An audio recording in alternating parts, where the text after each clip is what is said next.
पक्ष आपला ठाकरे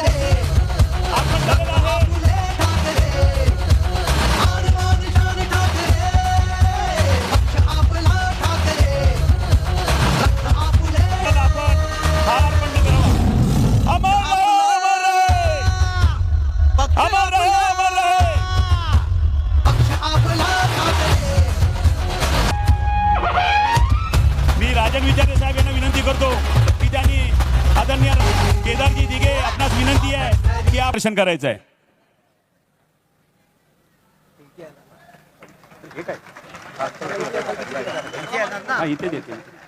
आपण ज्यांचे विचार ऐकण्यासाठी आतुर आहात ते सन्माननीय राजसाहेब ठाकरे यांना मी विनंती करतो की आपण आम्हाला मार्गदर्शन करायचं आहे.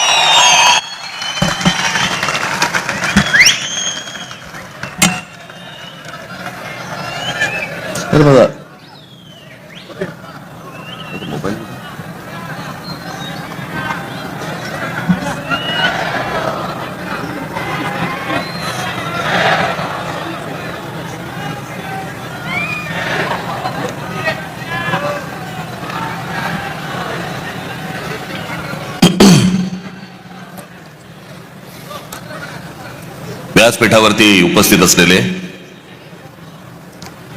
शिवसेना पक्षप्रमुख श्री उद्धव ठाकरे,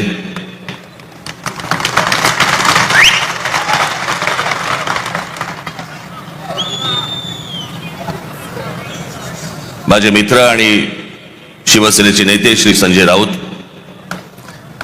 इतर सर्व मान्यवर आणि माया जमलेल्या सर्व तमाम मराठी बांधवांनो, भगिनींनो आणि मातांनो,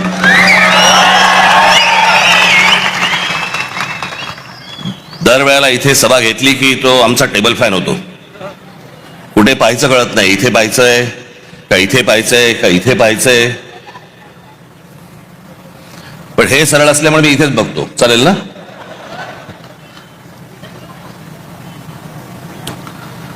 आज निवडणूक एका शेवटच्या टप्प्यावरती येऊन ठेपलेली आहे.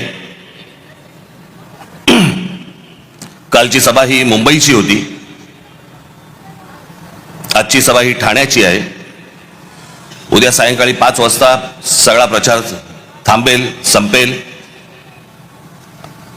आणि मग सरकारकडनं घराघरात पैसे वाटायला सुरुवात होईल. ती आधी झाली आहे सुरुवात. भारतीय जनता पक्षाचे लोक पैसे वाटतायत आणि शिंदेचे लोक पकडतायत. काय चालू आहे सरकारात तेच कळत नाही.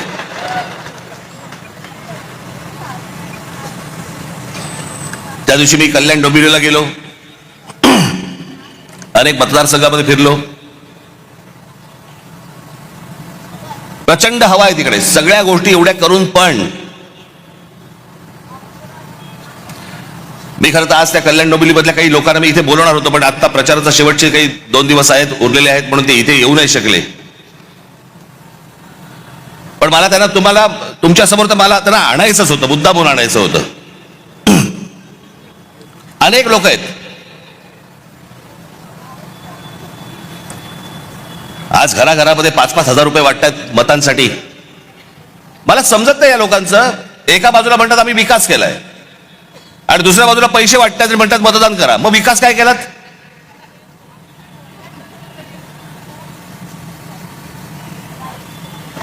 मला घेणाऱ्यांची चिंता आहे, देणाऱ्यांची नाही.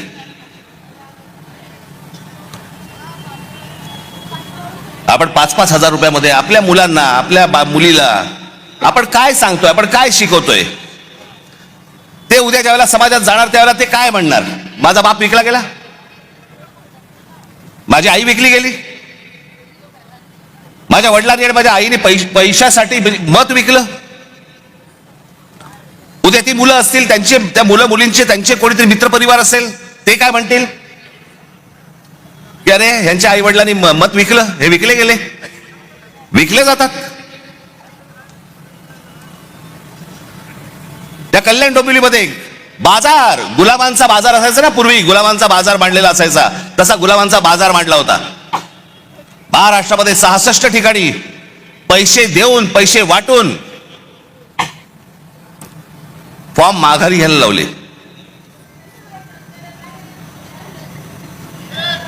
त्या दिवशी मी माझ्या नाशिकच्या सभेमध्ये मी बोललो होतो, वेडे पैसे झालेत, वेडे पैसे.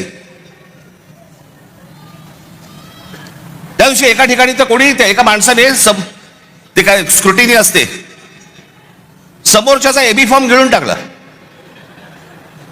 बरं दिवस नव्हता, एखाद दिवस मिळाला असता दुसऱ्याशी वाट तरी बघता आली असती. एबी फॉर्म पडेल, एबी फॉर्म पडेल, इथपर्यंत गेलात तुम्ही. विकले जातायत काय, एबी फॉर्म गिळतायत काय. त्या सोलापूरला एखादा खून झाला आमच्या माणसाचा, आमच्या विद्यार्थी सेनेचा, तो तिथला शहर अध्यक्ष होता, त्याचा खून केला फॉर्म मागे घेण्यासाठी म्हणून. इथपर्यंत सरकार चाललंय. पोलीस हताश, कोर्टाकडे तर बघायलाच नको. हे कोणतं राज्य आहे? बिनधास्त सगळ्या गोष्टी सुरू आहेत. मला ती, म्हणून मी मगाशी म्हटलं ना, मला ती माणसं आणायची होती, ती त्या प्रचारामध्ये बिचारे गुंतलेत, त्याच्यामुळे मला इथे त्यांना बोलवता नाही आलं. 5-5 हजाराला मतं विकतायत. हे फक्त 2-3 माणसांची फक्त तुमच्यासमोर नावं घेतो, बाकीचे तर आता येतील.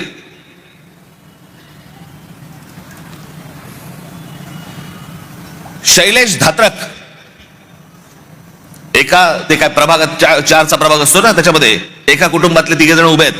शैलेश धात्रक, मनीषा धात्रक आणि पूजा धात्रक. किती पैशाची ऑफर झाली असेल तुम्ही कल्पना पण नाही करू शकत. म्हणजे काय लेवलचा बाजार मांडला या लोकांनी, तुम्हाला अंदाज येईल. या 3 लोकांना एका घरात मिळून 15 कोटी रुपयाची ऑफर दिली गेली. 15 कोटी. आणि मला ते मुद्दामून इकडे बोलवायचे होते त्यांना, त्यांनी 15 कोटीची ऑफर नाकारून ते निवडणुकीला उभे राहिलेत.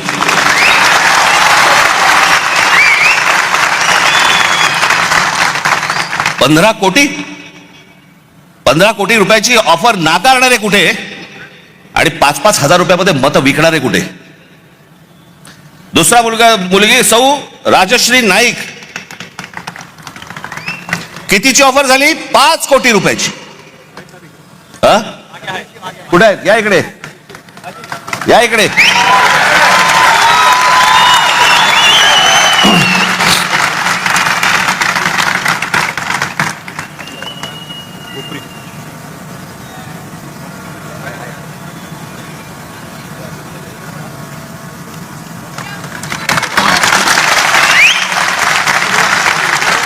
पाच कोटीची ऑफर झालेली गोष्ट नाकारणारी आहे. हे महाराष्ट्राचं स्वाभिमानी रक्त.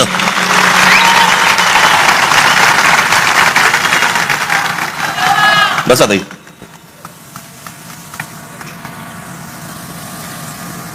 सुशील आवटे,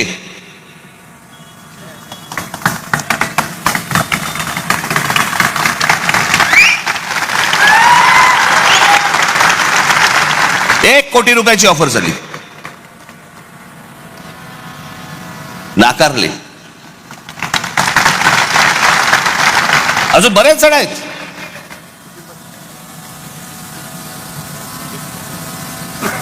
कुठून येतोय हा पैसा? काय चाललंय हे? किती पैसे वाटायचे? अहो तुम्ही हे फक्त 2-3 जण बघताय, महाराष्ट्रभर पैसे वाटले. महाराष्ट्रभर आले कुठून? टाकसाळे.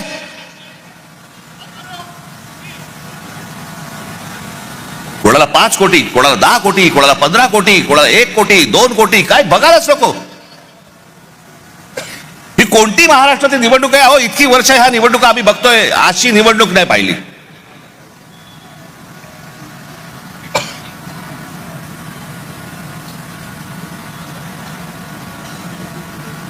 काही लगामच नाही या लोकांना.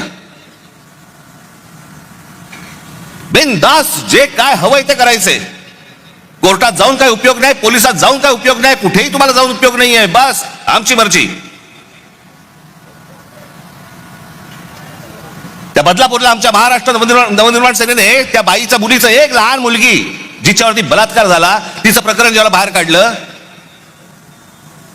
त्यातला जो मुख्य आरोपी होता, काही कारण नसताना पोलिसांकडनं त्याला एन्काउंटर केला गेला, मारला, त्याला ठार मारला. का? कशासाठी? या नराधमांना ठार मारले पाहिजे, त्याच्याबद्दल वादच नाहीये. पण एन्काउंटर मध्ये ठार का मारायचा होता? काही गुपित होतं का? जर ते बाहेर पडलं असतं काही प्रॉब्लेम होता का? आणि त्याच्यातला जो सह आरोपी होता आपटे नावाचा, त्याला भारतीय जनता पक्षाने काल स्वीकृत नगरसेवक म्हणून स्वीकारलं. आमच्या अविनाश जाधवने धमकी दिली,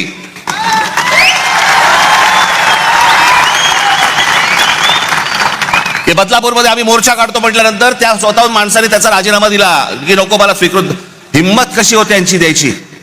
एका लहान मुलीच्या बलात्काराच्या प्रकरणामध्ये सह आरोपी असलेल्या माणसाला स्वीकृत नगरसेवक पद देण्याची यांची हिंमत कशी होते? याचं कारण तुम्हाला गृहीत धरलेलं आहे. कोण तुम्ही? कोण आहात तुम्ही? आलात की 5-5 हजार रुपये तोंडावर फेकू आणि तुम्हाला विकत घेऊ. ही आली कुठून हिंमत?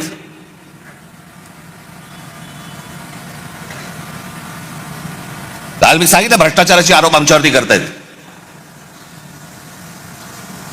छगन भुजबळांना जेलमध्ये टाकणारे हेच देवेंद्र फडणवीस. त्याला तर काय झालं माहित मला. जेव्हा आले त्याला मला बरा वाटायचा, माणूस चांगला वाटायचा. आता पण बरा होता. काल मी जो बोललो ती रसमलाई आली होती, तो सांगतोय की मुंबईचा आणि महाराष्ट्राचा काही संबंध नाहीये. हे स्वतः सांगतोय आणि फडणवीस म्हणतात नाही तो असं काही बोललाच नाही. त्याचा तो अर्थच होत नाही म्हणे. मला असं वाटायचं की फडणवीसांना इंग्रजी कळतं, पण कसं आहे खोटं बोलत राहायचं. त्याला वाटतं याच्यात लोकांना वाटेल की बाबा नाही खोट्याचं खरं करता येतं. नाही होणार. आता मला आत्ताच सकाळी कोणीतरी त्याची एक क्लिप पाठवली. लावर येतोय.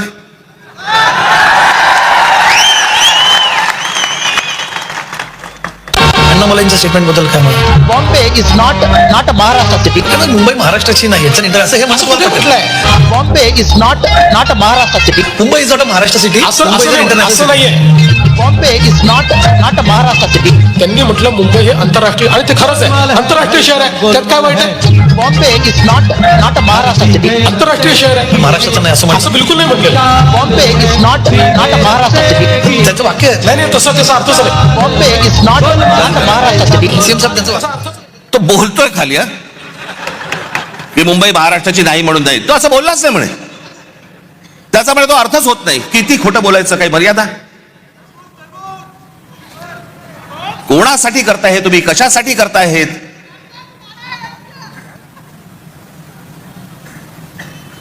पण मी काल म्हटलं नाही, हे फक्त हातावर बसलेले ससाणे होतो. जाऊन फक्त पक्षी मारून आणणे. पक्षी ससाडा हा फक्त पक्षी मारून आणतो. स्वकीयांचेच फक्त घात करायचे त्यांना. आमचीच लोक आमची वाट लावतायत. आमचीच लोक आमच्या महाराष्ट्राची वाट लावतायत. काल मी त्या गौतम अदानीचं प्रकरण काढलं. काय मिरच्या झोमल्या.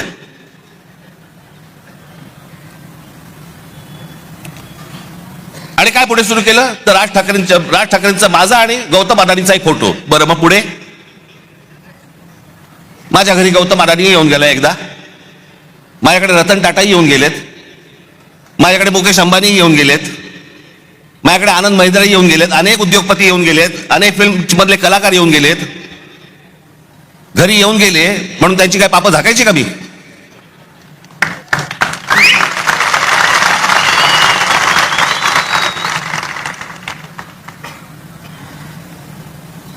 मी काल जे तुम्हाला दाखवलं हे इतकं भयानक आहे, इतकं भीषण आहे. ते जे फोटो दाखवतात कधी 2-3 वर्षापूर्वीचा काहीतरी फोटो दाखवतात तो जेव्हा घरी आले होते. आता घरी आल्यावरती काय हाकलून देऊ?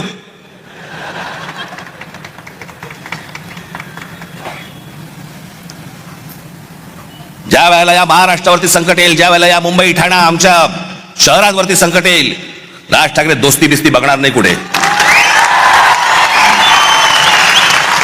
आणि अडाणीशी दोस्ती करण्याचा माझा विषयच नाही. मी इतका अडाणी नाहीये.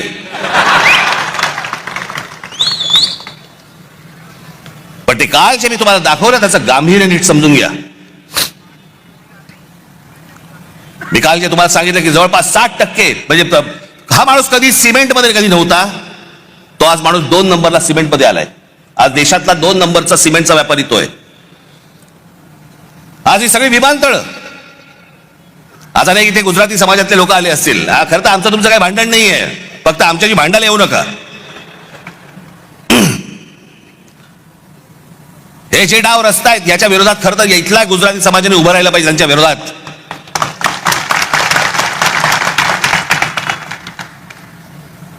पण हे मुद्दामून ज्या गोष्टी करतायत हे काय करतायत, हा आताचा जवळपास त्यांचे काहीतरी 6 का 7 का 8 काहीतरी विमानतळं या देशातली त्याला दिलेली आहेत. विमानतळं तुम्हाला माहित नसेल म्हणून मी तुम्हाला सांगतो, यातलं नवी मुंबईचं विमानतळ हे सोडलं तर गौतम अडानीने या देशामधलं एकही विमानतळ बांधलेलं नाही. दुसऱ्यांनी बांधलेली, दुसरे चालवत असलेली विमानतळं गन पॉइंट वरती स्वतःकडे घेतली. बांधलेलं फक्त एकमेव पोर्ट गुजरात मधलं फक्त मुंद्रा पोर्ट. बाकी देशभरामधली जेवढी पोर्ट्स आहेत ही सगळी दुसऱ्यांची होती. गन पॉइंट वरती सांगितलं ही मला पाहिजेत.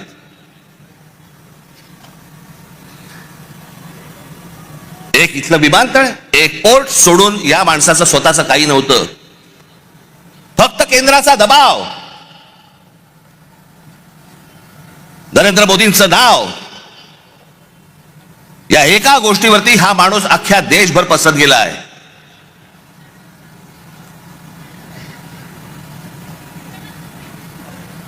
उद्या जर ही पोर्ट बंद झाली, तुमचा व्यापार ठप्प. उद्या देशामधली वीज निर्माण करणारा हा गौतम अदानी, उद्या वीज बंद केली, तुम्ही अंधारात सगळे. तक्रार कोणाकडे करायची?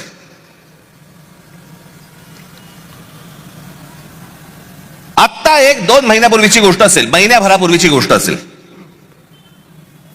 तुम्ही जर विसरला नसाल तर तुम्हाला आठवण करून देतो, पण विसरला नसाल कदाचित, हा देश पण विसरला नसेल. इंडिगोच्या विमानामध्ये स्ट्राईक झाला, आत्ता कळलं तुम्हाला? होता ना आत्ता इंडिगोची विमान बंद होती. या इंडिगोच्या मालकाला या एव्हिएशन मधली म्हणजे हवाई वाहतुकीमधली 65% हवाई वाहतूक, या देशाची 65% हवाई वाहतूक ही इंडिगोकडे दिलेली आहे. त्यांनी स्ट्राईक केला, त्यांनी बंद केलं, कारण काही नाही दिली. आणि एका दिवशी त्या इंडिगोच्या मालकाने ही सगळी विमानं बंद केल्यावरती अख्खा देश ठप्प झाला. सगळी विमानतळ भरून माणसं वाहतायत, लहान लहान मुलं तडफडतायत, त्यांच्या आयांना कळत नाही काय करायचंय, विमान उडत नाहीये. खाण्यापिण्याचे बांधे खरं तर विमान कंपनीने द्यायला पाहिजे, तेही नाही, पाणी नाही, काही नाही, काही नाही. देश अख्खा ठप्प. एक विमान कंपनी तुमचं देश ठप्प करू शकते. आज अदानीच्या हातामध्ये सिमेंट आहे, आज अदानीच्या हातामध्ये वीज आहे, अदानीच्या हातामध्ये विमानतळ आहेत, अदानीच्या हातामध्ये पोर्ट्स आहेत. लोखंडाचे व्यापार म्हणजे सगळं, म्हणजे उद्या हे जर समजा सिमेंटचे समजा करायला लागले, भाव वाढवायला लागले, तुमच्या घराच्या किमती वाढत जाणार. या देशामध्ये तुमचं भवितव्य, तुमचं भविष्य हे कोण ठरवणार? गौतम अडानी ठरवणार. आणि हे एक माणूस या देशामध्ये इतका मोठा होतो फक्त 10 वर्षामध्ये, फक्त 10 वर्षामध्ये. 2014 ते 2025 11 वर्षात इतका मोठा झालेला, इतका श्रीमंत झालेला, इतके उद्योग उभारलेला जगात दुसरा माणूस नाही. आणि असा व्यवसाय उभारता येत नाही. अहो टाटा, बिर्ला, बाकीचे सगळे उद्योगपती यांना 50, 60, 100 वर्ष लागली.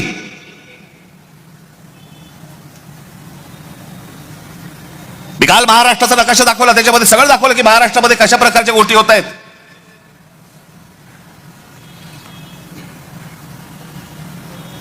की इथे नवीन आता वाढवणला विमानतळ येतंय, नवी मुंबईचं झालंय, आणि सांताक्रूज विमानतळ हळूहळू हळूहळू सगळं बाजूला काढणार, सगळं नवी मुंबईला नेणार आणि सांताक्रूज विमानतळाचा मोठाच्या मोठा प्लॉट विकायला काढणार. आता आहे अदानीकडे. मी काय, माझा काय कोणी दुश्मन नाहीये. या देशामध्ये उद्योगपती मोठे व्हावेत, पण सगळे व्हावेत, एकाकडेच नाही. या देशामध्ये उद्योग आले पाहिजे, या देशामध्ये उद्योगपती वाढले पाहिजे, या देशामध्ये पैसा आला पाहिजे. उद्या उद्योग आल्यानंतर रोजगार निर्माण होतो. या देशामधले अनेक तरुण आहेत, तरुणी आहेत, यांना नोकऱ्या मिळतात, त्यांची घरं उभी राहतात. मी उद्योगपतीच्या विरोधातला माणूस नाहीये, पण एकाच उद्योगपतीवरती इतकी मेहरबानी का हे विचारणारा माणूस आहे. बाकीचे उद्योगपती मेले काय या देशातले? आणि मग या माणसाला पुढे करायचा, सतत पुढे करायचा आणि वेगळे डाव आखायचे. बाकीचे तर व्यवसाय चालूच आहेत, पण महाराष्ट्रात काय चालू आहे जे मी काल तुम्हाला सांगितलं. भूगोल बघा एकदा. हे वाढवण जिकडे आहे तिकडे पुढे जा तुम्ही जरा, लगेच गुजरात लागतं. ही आपली शहरं, ही आपली मराठी शहरं, याच्यावरचा मराठी ठसा आहे ना पुसवायचा आहे. एक साधी गोष्ट तुम्हाला दाखवतो. या भाषावर प्रांतरचना ज्याला झाली मराठी लोकांसाठी महाराष्ट्र, गुजराती लोकांसाठी गुजरात, तामिळ लोकांसाठी काय तामिळनाडू, प्रत्येक भाषेचं एक राज्य निर्माण झालं. आणि मुंबई तर महाराष्ट्रामध्ये संयुक्त महाराष्ट्रात लढा होऊन 107 होतात. त्याच्यानंतर मुंबई महाराष्ट्राला मिळाली, जी महाराष्ट्राची होती पण लोक छिनत होते तिला.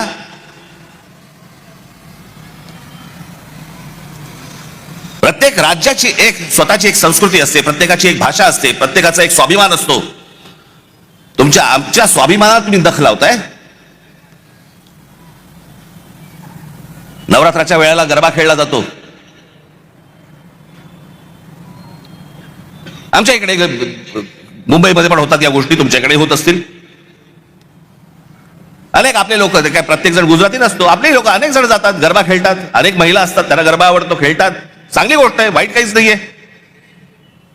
पण तो आनंदाचा एक सणाचा विषय आहे. पण मुंबईत, महाराष्ट्र राज्याची राजधानी मुंबई, मुंबई विमानतळावरती जेव्हा गौतम अडानीने विमानतळ ताब्यात घेतलं, ते ताब्यात घेतल्यानंतर तुम्हाला काय सांगायचं होतं आम्हाला, ज्याच्यातनं ही कृती केली बघा.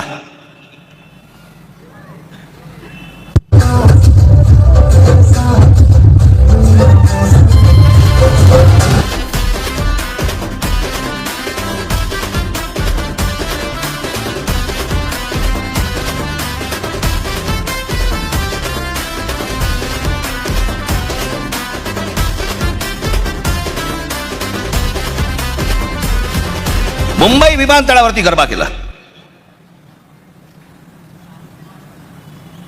तुमची ओळख पुसून टाकायची. मुंबई तुमची नाहीये.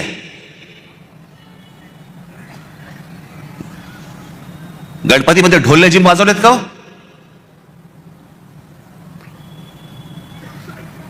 आणि जर वाजवायचे असतील तर फक्त ढोल लेझिमच वाजले पाहिजे मुंबई विमानतळावरती, बाकी काही नाही. ही मुंबई आहे, ही मराठी माणसाची आहे. हा महाराष्ट्र, हे ठाणं, हे मराठी माणसाचं आहे. आपण सगळेजण इथे राहतोय, सगळेजण तुम्ही आलात. भले तुमची भाषा वेगळी असती, गुण्यागोविंदाने राहू, पण आमच्या घरी यायचं कपाट दुरुस्तीला आणि बायकोकडे नजर टाकायची चालणार नाही.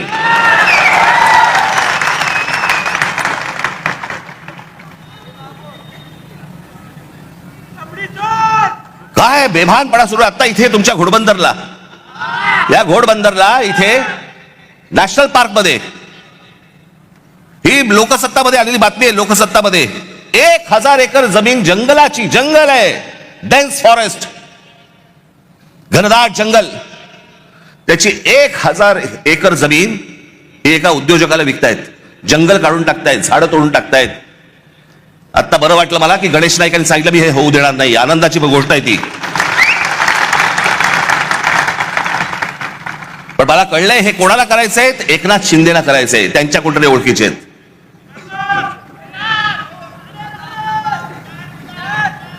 जी दिसेल ती जमीन हे वरून उद्योगपती पाठवणार, वरून हे सांगणार की या उद्योगपतीला ही जमीन देऊन टाका. आमचं ताडोबाचं जंगल आज इतके, तिकडे सगळं इतकं मोठं जंगल, तिकडे आमचे चांगले वाघ बेग सगळे वन्य प्राणी फिरतायत. त्या ताडोबाची जमीन खाणींना देऊन टाकली. कोणतरी एक वरून उद्योगपती आला, इथे खाली त्यांना सांगितलं सह्या करून द्या, विषय संपला. एन्व्हायरमेंट वर गेलं तेल लावत.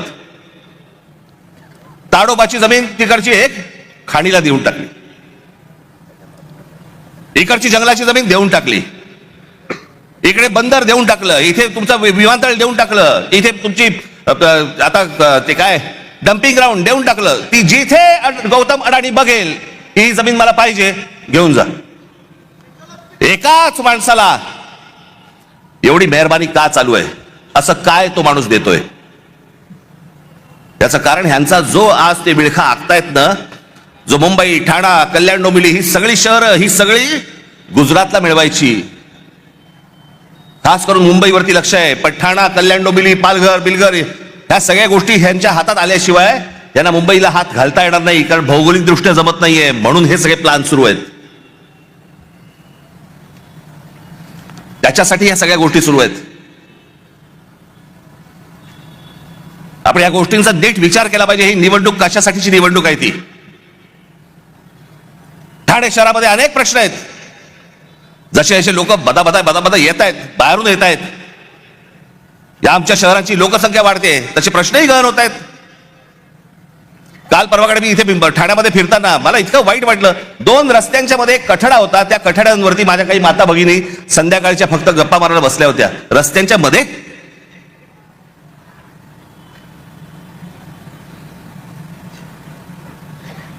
जे आम्ही तुम्हाला सांगतोय, सुखसोयी तर उत्तम देऊच या ठाण्यामध्ये. पण तुम्ही असाल, तुम्ही टिकलात तर, तुम्हाला या ठाण्यात ठेवलं तर, उद्या भविष्य काळात असं नको व्हायला की उद्या ठाण्याचे सगळे प्रश्न कोण सोडवते? गुजरात सरकार. कारण महाराष्ट्रापासून वेगळे झाले. अनेक जण मला म्हणतात की नाही ते दरवेळेला तुम्ही घाबरवता, असं होणार. मी म्हटलं मी दरवेळेला तेव्हापासून नाही बोलत आहे. मला आता कळतंय उंबरठ्यावरती संकट येऊन उभं आहे.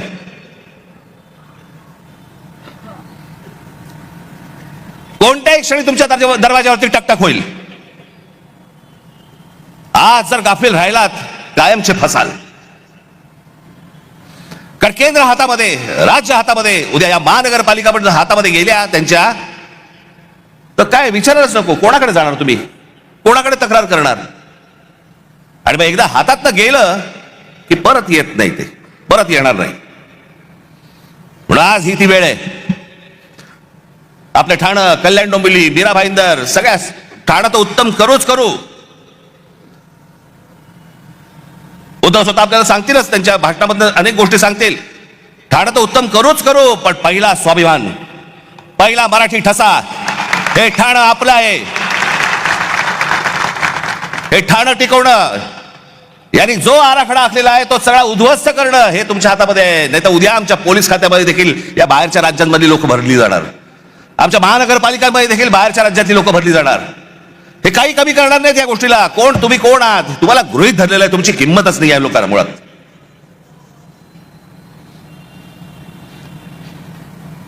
जातील कुठे? येतील. 1.5 दमडी फेकली की येतील. हा जो त्यांचा आत्मविश्वास आहे, हा आत्मविश्वास तुम्हाला या निवडणुकीमध्ये मोडून काढायचा आहे. तुमचे जे कोणी मित्र परिवारातले लोक असतील, तुमचे जे कोणी नातेवाईक असतील, त्या सर्वांना सांगा की या आत्ताच्या येणाऱ्या उद्या 15 तारखेला शिवसेनेची मशाल आणि महाराष्ट्र नवनिर्माण सेनेचं इंजिन हे जोरात धावलं पाहिजे, जोरात चाललं पाहिजे. आम्हाला सत्तेचा हव्यास नाहीये. वाईट या गोष्टीचं वाटतं. डोळ्या देखत शहरं जाऊ नयेत, डोळ्या देखत इतरांनी ही शहरं घेऊ नयेत, एवढ्यासाठीचं हे फक्त आत्ताचं हे युद्ध आहे. येत्या 15 तारखेला आपण सर्वजण सतर्क राहा. कुठेही गाफील राहू नका. जे बीएलए असतील, जे नेमले गेलेली माणसं असतील, बूथवरती सकाळी 6 वाजता जा. आणि जे काल सांगितलं परत सांगतोय, जर दुबार मतदार वगैरे करायला कोणी आले, तिथेच कान फडवायचे, तिथेच ठोकायचे, तिथेच मारायचे. ही शहर वाचवा, एवढंच फक्त आपल्याला सर्वांना आवाहन करीन आणि आपली सर्वांची मी रजा घेईन. धन्यवाद. जय हिंद, जय महाराष्ट्र.